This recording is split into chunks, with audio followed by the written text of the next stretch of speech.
Welcome to Ramnad recipes. இன்னைக்கு நம்ம ராம்நாட் ரெசிபீஸில் நல்ல காரசாரமான கல்யாண வீட்டு வாழைக்காய் வறுவல் தான் செய்ய போகிறோம். இது சாதம், தயிர் சாதம், சாம்பார் சாதம், ரசம் சாதம், இந்த மாதிரி எந்த வெரைட்டி ரைஸ் கூட வச்சு சாப்பிட்டாலும் டேஸ்ட் ரொம்ப சூப்பராக இருக்கும். இப்போ இந்த கல்யாண வீட்டு வாழைக்காய் வறுவல் எப்படி செய்கிறதுன்னு நாம் இப்போ பார்க்கலாம் வாங்க. இந்த வாழைக்காய் வறுவல் செய்கிறதுக்கு 3 வாழைக்காய் எடுத்திருக்கேன். இதோட தோல் எல்லாத்தையும் சீவிட்டு ஃபஸ்ட்டு 2 நீல வாக்கில் கட் பண்ணி எடுத்துக்கணும். திரும்ப ஒரு பீஸ் எடுத்துட்டு அதையும் 2 நீல வாக்கில் கட் பண்ணி எடுத்துக்கோங்க. இப்போ இதை ஒரே சைஸில் சின்ன சின்ன பீசஸாக கட் பண்ணி எடுத்துக்கணும். அப்போ தான் எல்லாம் ஒரே டைமில் வேகும். இப்போ கட் பண்ணி எடுத்ததெல்லாம் தண்ணிக்குள்ளே சேர்த்துக்கிறேன். இல்லைனா காய் கருத்து போயிடும். அதனால் உடனே தண்ணியில் சேர்த்துருங்க. இப்போ எல்லா காயும் நம்ம கட் பண்ணி எடுத்தாச்சு. இப்போ கட் பண்ணி எடுத்த காயை தண்ணி இல்லாமல் வேற ஒரு பாத்திரத்துக்கு மாற்றிக்கலாம்.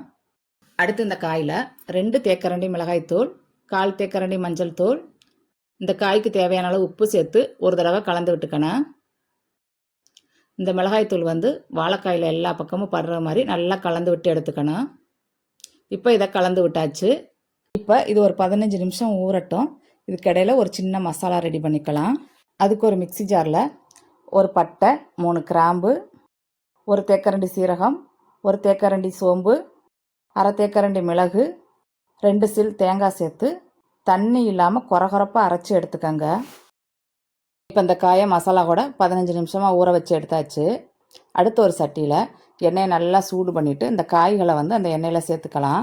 சேர்த்துட்டு இதை நல்லா பொரித்து எடுத்துக்க வேண்டியதான். காயெல்லாம் ஒரே மாதிரி ஈவனாக வேகிறதுக்கு அப்பப்போ கலந்து விட்டுக்கணும். காயெல்லாம் நல்லா வெந்துருச்சு. இப்போ இதை எடுத்துக்கலாம்.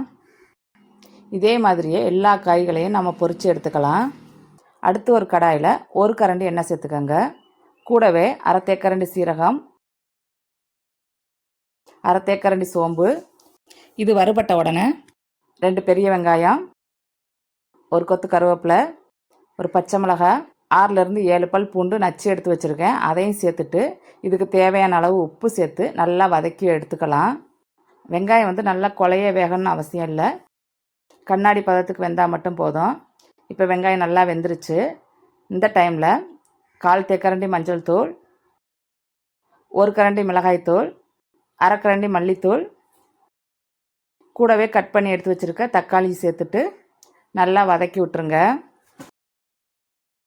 தக்காளி நல்லா மசிஞ்சு வதங்கணும்.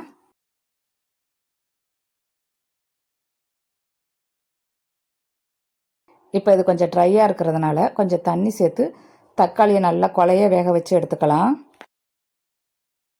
இப்போ மசாலா தக்காளி எல்லாமே நல்லா வதங்கிருச்சு. இந்த டைமில் நம்ம அரைச்சி எடுத்து வச்சுருக்க மசாலாவை சேர்த்துக்கோங்க.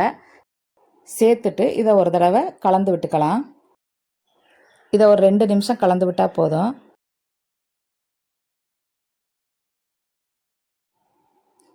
இப்போ இதை கலந்து விட்டாச்சு. இப்போ இந்த மசாலா வேகிறதுக்காக கொஞ்சம் தண்ணி சேர்த்துக்கலாம். தண்ணி சேர்த்துட்டு ஒரு தடவை கலந்து விட்டுக்குவோம்.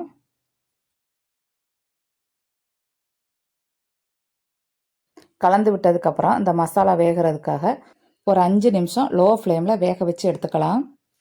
இப்போ 5 நிமிஷம் ஆயிடுச்சு. மசாலாலாம் நல்லா வெந்துருச்சு. இப்போ இதை ஒரு தடவை கலந்து விட்டுக்கலாம். கலந்து விட்டுட்டு நம்ம பொரித்து எடுத்து வச்சுருக்கிற வாழைக்காயை சேர்த்துக்கலாம். இந்த வாழைக்காயை அப்படியே கூட சாப்பிடலாம். நல்லா டேஸ்ட்டாக தான் இருக்கும். சேர்த்துட்டு இதை ஒரு 2 நிமிஷம் கலந்து விட்டு எடுத்துக்குவோம். அப்போ தான் அந்த மசாலா வாழைக்காயில் மிக்ஸ் ஆகி நல்லா செட்டாகி இருக்கும். இதே மெத்தடில் நீங்கள் சேனக்கிழங்கு, சேப்பங்கிழங்கு கூட செய்யலாம். அவ்வளோதாங்க, நம்ம கல்யாண வீட்டு வாழைக்காய் பொரியல் ரெடி ஆயிடுச்சு. உங்களுக்கு இந்த வீடியோ பிடிச்சிருந்தா ராம்நாட் ரெசிபீஸ்க்கு லைக் பண்ணுங்கள், கமெண்ட் பண்ணுங்கள், ஷேர் பண்ணுங்கள். வீடியோ பார்க்குற எல்லாரும் மறந்துடாமல் சப்ஸ்கிரைப் பண்ணுங்கள். Eat healthy, think better.